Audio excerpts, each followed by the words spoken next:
حضرت موسیٰ علیہ السلام کے دور میں ایک ایسا شخص رہا کرتا تھا جو اکثر توبہ کرتا اور توبہ کو توڑ بھی دیتا۔ اسی حال میں 20 سال گزر گئے۔ ایک دن اللہ تبارک و تعالیٰ نے حضرت موسیٰ علیہ السلام کی طرف وحی فرمائی، اے موسیٰ علیہ السلام، میرے اس بندے سے جا کر کہو کہ تیرا رب تجھ پر غضبناک ہے۔ حضرت موسیٰ علیہ السلام چل دیے، اس شخص کے پاس پہنچے، اسے جا کر اللہ تبارک و تعالیٰ کا پیغام سنایا، اے اللہ کے بندے، اللہ تبارک و تعالیٰ تجھ پر غضبناک ہے۔ اس نے جب یہ بات سنی تو باہر صحرا کی طرف نکل پڑا، اور جب وہ صحرا کی طرف نکلا اللہ تبارک و تعالیٰ کی بارگاہ میں کچھ کلمات کہتے ہوئے جا رہا تھا۔ وہ کہہ رہا تھا، اے میرے خدا عز و جل، کیا تیری رحمت میرے لیے ختم ہو گئی، یا تجھے میری نافرمانی نے اتنا نقصان پہنچا دیا، یا تیری معافی کے خزانے ختم ہو چکے ہیں؟ کون سا میرا ایسا گناہ ہے جو تیری رحمت سے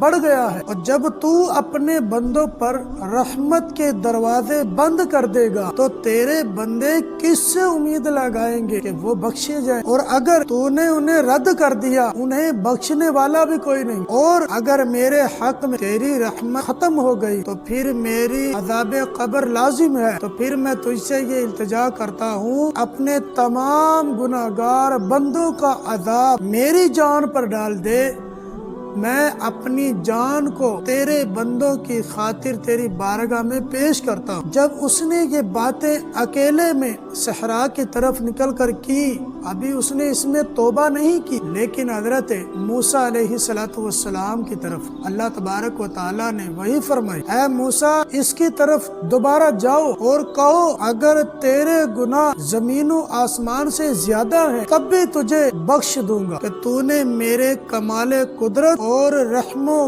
کرم کو جان لیا۔ کتنا پیارا واقعہ ہے۔ اللہ تبارک و تعالیٰ کے ہاں اس نے ابھی یہ کلمات کہے، اللہ تبارک و تعالیٰ کو اس کی یہ ادا پسند آئی، اور اللہ تبارک و تعالیٰ نے یہ نہیں دیکھا کہ اس نے توبہ نہیں کی، بلکہ یہ دیکھا کہ یہ بندہ ہماری رحمت کو جان گیا ہے۔ جو شخص اللہ کی رحمت کو جان گیا ہے اس کو گناہگار ہونے کے باوجود اللہ تبارک و تعالیٰ بخشتا ہے۔ آپ سوچیں کہ جو دن میں بار بار اللہ تبارک و تعالیٰ کی بارگاہ میں معافی کا طلبگار ہے، اللہ تعالیٰ کو وہ کتنا بندہ پسند ہوگا۔ نبی پاک علیہ السلام نے ارشاد فرمایا، اللہ تبارک و تعالیٰ توبہ کرنے والوں کو پسند فرماتا ہے۔ اللہ تبارک و تعالیٰ ہمیں عمل کی توفیق عطا فرمائے۔